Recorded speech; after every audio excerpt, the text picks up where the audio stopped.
이재수 춘천시장이 온갖 비판을 받아오던 춘천 시내버스 문제 출구 전략을 들고 나왔습니다. 대대적인 인적 쇄신을 통해 경영을 정상화하고 공영제 도입도 검토하기로 했습니다. 코로나19로 손 씻기와 마스크 착용, 기침 예절 같은 개인 위생이 강조되면서 올봄 독감 환자가 크게 줄어든 것으로 나타났습니다. 속초 북방항로가 또 늦어지고 있습니다. 지난 9월 들여온 한창 강원호는 아직도 수리 중인데 수리 비용이 백값보다 더 들 전망입니다. 속초시는 선사 교체를 추진하고 있습니다. 최문순 도지사의 공약이기도 했던 농어민 수당 지급이 늦어지고 있습니다. 예산을 함께 부담해야 하는 시군에서 신중한 입장을 보이고 있는데 농어민 단체는 강력하게 반발하고 있습니다. 시청자 여러분 안녕하십니까? 춘천 시내버스를 둘러싼 논란, 그동안 끝이 보이지 않았는데요. 춘천시가 출구 전략을 내놨습니다. 모든 시작은 버스 회사에 심각한 경영난이 있다고 경영 정상화를 추진하기로 했습니다. 핵심 경영진은 모두 교체하고 노동계가 주장하고 있는 공영제 도입도 검토하기로 했습니다. 보도에 최돈희 기자입니다. 노선 개편으로 인한 시민 불만 폭주, 경영 악화에 따른 현금 유동성 위기, 노조의 완전 공영제 도입 촉구까지 시내버스를 둘러싸고 이해관계가 첨예하게 얽혀 있어서 해법 찾기가 쉽지 않았습니다. 이재수 춘천시장은 인적 쇄신을 해결 카드로 내놨습니다. 대표이사를 비롯한 핵심 경영진을 새로운 인물로 교체하고 버스회사 경영 전반에 참여하는 춘천녹색 시민협동조합의 핵심 구성원도 바꾸기로 했습니다. 사람을 바꿔 경영을 정상화하고 버스 공영제 도입을 준비하겠다고 했습니다. 시민이 참여하는 협의체를 통해 모든 과정을 투명하게 진행하겠다고 선언했습니다. 녹색조합의 이사회가 그 부분에 대한 동의를 해줬다는 거예요. 그걸 끌어냈다라고 하는 것이 굉장히 난 놀랍고 의미 있는 성과라고 본 거죠. 완전 공영제 도입을 촉구하며 한 달 가까이 천막 농성을 진행 중인 시내버스 노조 측은 이 같은 춘천시의 전형적인 입장 변화를 반기면서도 신중한 태도를 보이고 있습니다. 막대한 규모의 회사 부채가 여전히 남아있고 경영 악화로 인한 노동자들의 임금 체불도 갈수록 심화되고 있기 때문입니다. 첫걸음을 뗀 것이라고 판단하고 있습니다. 그 첫걸음이 완성되기 위해서는 이 전체적으로 저희가 제안 드렸던 그런 이 시민의 대표성이 부여될 수 있는 그런 공론화를 다시 구성해야 된다라고 제안할 예정입니다. 춘천시는 이르면 다음 달부터 도심 외곽 지역을 순환해 중앙로까지 운행하는 마을버스를 외곽 지역 환승센터까지 운행하도록 하는 시내버스 노선 재조정안을 도입할 예정입니다. 지원뉴스 최도입니다. 코로나19가 바꾸는 일상에 크고 작은 변화들이 많은데 무엇보다 개인 위생 관리를 빼놓을 수 없습니다. 손 자주 씻기와 올바른 기침 예절이 이제는 자연스러운 위생 문화로 자리 잡아가고 있는데요. 이 때문일까요? 올 들어 감기 같은 호흡기 관련 감염 환자가 크게 줄었다고 합니다. 보도에 최경식 기자입니다. 춘천의 한 소아과, 마스크를 쓴 아이가 부모와 함께 진료 순서를 기다립니다. 환절기를 맞아 평소 같으면 감기 환자들로 북적여야 할 시기인데 보시는 것처럼 대기 환자가 손에 꼽을 정도로 적습니다. 올 들어 이곳을 찾은 감기 환자는 작년의 3분의 1 수준. 코로나19 때문에 개인 위생 관리를 철저히 하다 보니 자연스럽게 인플루엔자 바이러스 감염 예방이 된 셈입니다. 아이들이 단체 생활을 많이 안 하다 보니까 확실히 감기 환자는 많이 줄었어요. 근데 손 씻기도 많이 하고 사회적 거리두기도 많이 하고 이런 영향이 되게 많이 큰 것 같고요. 감기뿐 아니라 비염과 축농증 등 다른 호흡기 감염 환자도 눈에 띄게 감소했습니다. 대표적으로 축농증 환자가 많이 줄었습니다. 그래서 비염이 있거나 감기가 좀 심해지면 축농증으로 많이 가는데 대면 접촉이 덜하다 보니까 사람 간에 전파되는 병 자체가 많이 줄었습니다. 병원을 찾는 감기 환자가 줄면서 약국에서 파는 감기약도 매출이 저조합니다. 코로나 발병하기 전보다 환자가 한 80% 정도로 줄었습니다. 그러니까 한 20% 정도가 감소했다고 볼 수 있겠습니다. 올해 질병관리본부에서 발표한 독감유행주의보는 지난달 27일 이미 해제됐는데 작년보다 12주나 빠른 겁니다. 호흡기 관련 전문가들은 손 자주 씻기와 올바른 기침 예절만 잘 지켜도 앞으로 감기 환자는 꾸준히 줄어들 수 있을 것으로 보고 있습니다. 지원뉴스 최경식입니다. 교육부가 민병희 도교육감을 비롯한 전국 시도교육감과 영상회의를 통해 다음 달 등교 계약 방안을 논의했습니다. 이번 회의에서는 기존 온라인 계약처럼 고3과 중3 등 고학년부터 순차적으로 등교 계약을 해야 한다는 의견이 제시됐고 시도교육감들도 동의했습니다. 다만 작은 학교의 경우 계약 시기를 일선교육청 권한으로 맡겨달라는 건의도 나왔습니다. 교육부는 이번 회의를 통해 제기된 의견을 반영해 다음 주 초 등교 계약 시점 등을 최종 결정할 방침입니다. 강원도의회가 다목적 방사광 가속기 춘천 구축을 촉구하는 건의안을 채택해 청와대와 국회, 과학기술정보통신부 등에 보냈습니다. 강원도의회는 제290회 2차 본회의에서 다목적 방사광 가속기 춘천 구축 촉구 건의안을 재적의원 전원 찬성으로 가결했습니다. 도의회는 건의원에서 춘천은 수도권과 40분대 거리로 지리적 접근성이 높고 지진, 태풍 등 자연재해에 가장 안전한 도시로 방사광 가속기 구축에 최적지라며 국가 균형 발전과 평화 한반도 시대를 대비해 춘천의 다목적 방사광 가속기를 반드시 구축해야 한다고 밝혔습니다. 강원도와 속초시가 야심차게 추진하고 있는 속초 북방항로가 번번이 무산되고 있습니다. 이미 지난해 배를 들여와서 올 초 취항하겠다던 계획이었는데 배는 수리도 못 끝내 돈만 잡아먹고 있고 기항진 러시아 여객터미널도 확보하지 못했습니다. 올해 취항은 사실상 물 건너갔습니다. 원석진 기자가 보도합니다. 속초항을 모항으로 하는 한창 강원호입니다. 작년 9월 일본에서 들여와 수리를 한 뒤 일본과 러시아로 출항할 예정이었습니다. 하지만 반년 넘게 정박 중입니다. 정비를 하고 편의시설을 보강하는 수리비만 142억 원으로 예상됐는데 어지간한 중고 선박 가격보다 비싼 수준입니다. 선박 수리 관련된 비용도 정확하게 재검산을 하고 있고요. 국내나 해외에 있는 선박 중에서 기존에 운항하고 있는 선박을 바로 투입하는 방안을 지금 제1순위로 보고 있죠. 러시아 쪽 기항인 슬라비앙카 항구는 내년 3월까지 러시아 군수업체가 임대해 사용할 수 있는 선석도 없습니다. 코로나19로 동북아시아 카페리 여객과 물류도 대부분 막혀 있습니다. 올해 북방항로 재개는 물 건너간 셈입니다. 진척 없이 표류하는 북방항로의 물꼬를 트기 위해 속초시가 선사 교체 카드를 꺼내들었습니다. 경쟁력 있는 선사를 다시 발굴해 내년에 잡음 없이 백기를 열겠다는 전략입니다. 2014년에도 정기 면허를 발급받은 선사가 경영 적자를 이유로 사업을 포기한 사례가 있습니다. 다양한 선사들과 협의를 해서 우리 시와 맞는 최적의 운항 조건을 가지고 있는 운항사와 저희가 운항을 하려고 준비를 하고 있고요. 당초 올 상반기 취항을 예상했던 속초시는 계획을 바꿔 내년 말 동해북부선 착공 전까지 반드시 북방항로를 재개하겠다고 밝혔습니다. 주연 뉴스 원석진입니다. 김유정 문학상 운영 주체를 놓고 김유정 기념사업회와 김유정 문학촌 등 지역 문학계의 갈등이 계속되고 있습니다. 김유정 기념사업회와 한국문인협회 춘천지부는 오늘 춘천 베니키아 호텔에서 우리는 김유정 선생을 어디로 끌고 가고 있나를 주제로 포럼을 열었습니다. 참석자들은 정통성을 갖고 있는 김유정 기념사업회를 배제하면서까지 김유정 문학상을 춘천시 사업으로 운영 주체를 바꾸겠다는 조례안 추진은 문학의 본질을 훼손하는 일이라고 비판했습니다. 이에 대해 김유정 문학촌과 춘천문화재단은 김유정 문학상이 문학촌의 위상과 권위로 수여되는 상이라는 반박문을 냈습니다. 김유정 문학상은 김유정 기념사업회가 진행할 권리가 없고 김유정 문학촌이 영구적으로 진행해야 할 귀중한 자산이라고 주장했습니다.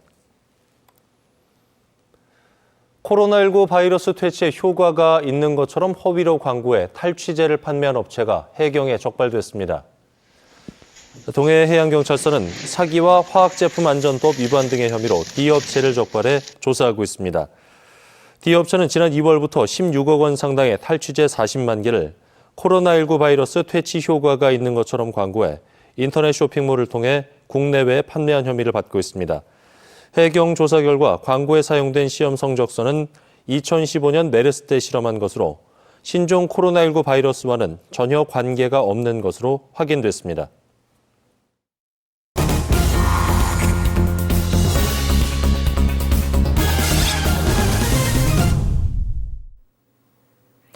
강원도의회가 도정에 대한 올해 첫 도정 질문을 시작했습니다. 이번에도 도의회 검증은 도정의 핵심 현안이자 난제인 레고랜드와 알펜시아에 집중됐습니다.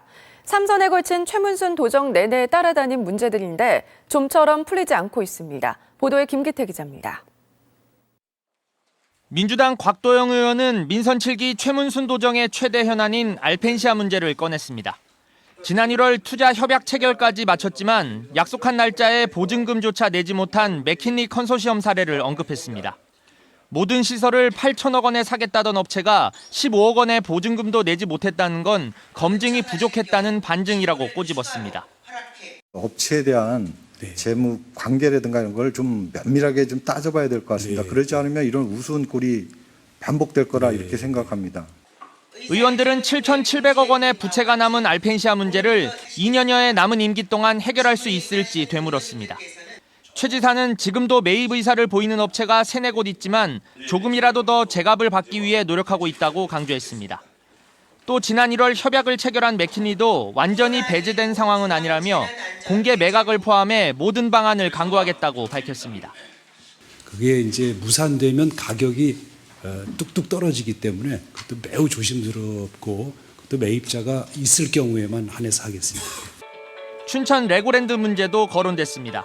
지난 2013년 매각했던 3만 6천 제곱미터 부지를 당시보다 6배나 오른 255억 원에 재구입해야 하는 점과 앞으로 1,000억 원 이상의 추가 투자가 필요하다는 점도 지적됐습니다. 레고랜드 개장이 더 이상 늦춰져서는 안 됩니다. 차질 없는 공정을 통해서 약속한 날짜에 개장할 수 있도록 모든 행정력을 집중해 주시길 부탁을 드리겠습니다. 레고랜드 중단을 촉구하는 춘천 지역 20여 개 시민사회단체는 레고랜드 중단과 도의회의 각성을 촉구하는 기자회견을 내일 열기로 했습니다. 지원뉴스 김기태입니다. 강원도는 최문순 도지사의 공약에 따라 오는 7월부터 농어업인 수당을 70만 원씩 지급하기로 했습니다. 하지만 강원도와 시군이 예산을 반반씩 부담해야 해 일부 시군에선 난색입니다. 최문순 도지사 공약에 왜 시군 재정이 들어가야 하냐 협의도 없었다는 건데요. 농민들은 반발하고 있습니다. 곽동아 기자입니다. 농민들의 희망이다. 농업인 수당 확대 지급하라! 지급하라! 지급하라! 지급하라! 농민단체 회원들은 원주시청에서 기자회견을 열고 농업인 수당을 계획대로 지급하라고 촉구했습니다. 전라남도 등 다른 곳은 농민 수당을 조기 지급했는데 강원도는 코로나19를 핑계로 지급을 미루고 있다면서 강하게 비판했습니다. 특히 지급이 늦어지는 이유가 일부 시군의 반대라면서 시장 군수 협의 회장인 원주시장을 강하게 압박했습니다. 이러한 농민들의 염원에 찬물을 끼얹는 강원도 시장 군수 협의회의 처사는 절대로 용납될 수 없다. 도내 농어업인 10만 4천여 가구에 수당 70만 원을 지급하겠다는 건 최문순 도지사의 공약입니다. 3월엔 도의회에서 조례안이 통과됐고 예산 규모는 735억 원으로 추산됩니다. 강원도와 시군이 5대5로 부담하도록 했는데 시장 군수협의회는 사전 조율 없는 일방적인 결정이라는 입장입니다. 꼭 반대하는 게 아니라 협의를 거쳐 지급 시기를 조율하자는 겁니다. 농민수당 도입에는 반대하는 시장 군수들이 없었다는 점을 먼저 말씀을 드리고, 다만 이게 굉장히 준비가 안 된 상태에서 시행하게 되면 굉장히 혼란스러울 수 있어서 지급 대상이나 방법에 대해서 무슨 근거가 있어야 되지 않느냐. 시장군수협의회는 대상자 선정과 재원 분담률 등 기준을 마련하기 위한 용역을 발주했다고 밝혔습니다. 농민단체들이 다음 달 6일까지 강원도에 책임 있는 행동이 없다면 총 걸기도 불사하겠다는 강경한 의지를 밝힌 가운데 시장군수협의회는 용역 결과가 나오는 2달 후로 결정을 미룬 상황이어서 갈등은 불가피해 보입니다. 지원뉴스 곽동아입니다. 원주지방환경청은 도내 고랭지밭 흙탕물 발생을 줄이기 위해 전문 조직인 강원지역 비점 오염관리 연구지원센터를 시범 운영합니다. 연구지원센터는 흙탕물 발생의 원인인 고랭지밭 관리를 강화하고 지역 중심의 관리 체제를 구축해 경작자와 토지 소유자 인식 개선과 참여를 유도하는 역할을 맡습니다. 또 현장 조사를 통해 소하천 유역별 발생 특성을 분석하고 맞춤형 저감 대책도 세울 예정입니다. 환경부는 올해 시범 운영을 바탕으로 차후 센터를 독립적인 법정 전문 기관으로 지정해 고랭지밭 흙탕물 문제를 해결해 나갈 방침입니다. 원주시는 오늘 시청 7층 회의실에서 지역 국회의원 당선인을 초청해 지역 현안과 당선인 공약에 대한 간담회를 개최했습니다. 원주시는 국립원주과학관 건립과 반곡 금대지역 관광활성화 사업 등 시급한 역점 사업에 대해 설명하고 원주갑 이광재, 원주 송기현 국회의원 당선인의 지원을 요청했습니다. 국회의원 당선인들도 항바이러스 국가산업단지 조성과 미세먼지 프리존 등 주요 공약사항에 대해 설명하고 원주시의 협조를 당부했습니다.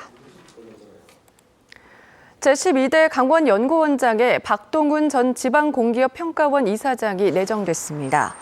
강원연구원 이사회는 2020년도 제1차 임시이사회를 열고 박동훈 전 이사장을 신임 강원연구원장으로 추천하기로 결정했습니다. 박 전 이사장은 횡성 출신으로 제28회 행정고시에 합격한 뒤 행정안전부 제도정책관과 대변인, 청와대 행정자치비서관, 제10대 국가기록원장 등을 역임했습니다. 박동훈 강원연구원장 내정자에 대한 강원도 의회 인사청문회는 다음 달 20일에 열릴 예정입니다. 원주소방서는 교통사고로 다친 운전자를 신속하게 응급처치에 도움을 준 동해안대학교 간호학과 재학생 임종화 씨에게 소방표창을 수여했습니다. 임 씨는 지난 22일 오후 원주 중앙시장에서 교통사고로 손가락 절단 위기에 놓인 운전자에게 신속한 응급처치를 실시해 원만한 봉합수술이 진행될 수 있도록 도운 공로를 인정받았습니다. 네, 이번엔 도내 곳곳에 간추린 소식 전해드리겠습니다. 강원도교육청이 올해 3억 4,600만 원을 투입해 도내 초중고 특수학교에 입학한 셋째 이상 다자녀 학생 3,460명에게 입학 준비 물품 구입비를 1인당 10만 원씩 지원합니다. 철원군은 최근 군장병 외출이 허용되면서 동성읍 공영주차장 부지에 건립한 철원군 군장병 휴게 쉼터를 다음 달 1일부터 시범 운영하기로 했습니다. 평창군은 고랭지밭 흙탕물 발생을 줄이기 위해 대관령면 용산리와 차항리, 횡계리 인근 침사지 7곳과 주변 배수로에 쌓인 토사 5,000톤을 준설하기로 했습니다. 고성군 농업기술센터가 지역 농가를 대상으로 천연 유기질 비료를 제공하는 친환경 쌀 생산단지 육성 사업을 추진하기로 했습니다. 강원문화재단이 만 50세 이상 중장년 중심의 소규모 입문활동 335 인생 나눔 활동을 운영하고 관리할 도내 기관과 단체를 다음 달 11일까지 모집합니다. 동해경찰서는 술을 마신 뒤 대형견을 데리고 시청을 찾아가 소란을 피운 55살 A씨를 공무집행방해 혐의로 불구속 입건해 조사 중이라고 밝혔습니다. 올해 강원도교육청 지방공무원 임용시험 평균 경쟁률이 13대 1을 넘어선 것으로 나타났습니다. 2020년 지방공무원 신규 임용시험 시행 계획에 따르면 강원도교육청은 교육행정과 전산, 시설 등 8개 직렬에 모두 155명을 선발할 예정입니다. 원서 접수 결과 모두 2,099명이 지원해 평균 13.54대 1의 경쟁률을 보였습니다. 강원도교육청은 오는 6월 13일 1차 필기시험에 이어 면접을 거쳐 최종 합격자를 발표할 계획입니다. 21대 국회의원 선거에 출마한 도내 후보 37명 가운데 선거 비용 보전 신청을 마친 출마자는 18명인 것으로 나타났습니다. 강원도 선관위는 이번 4.15 총선에서 15% 이상 득표율을 기록한 출마자 16명이 선거 비용 전액을 10% 이상 15% 미만을 득표한 출마자 2명은 반액 보정을 신청했다고 밝혔습니다. 이어서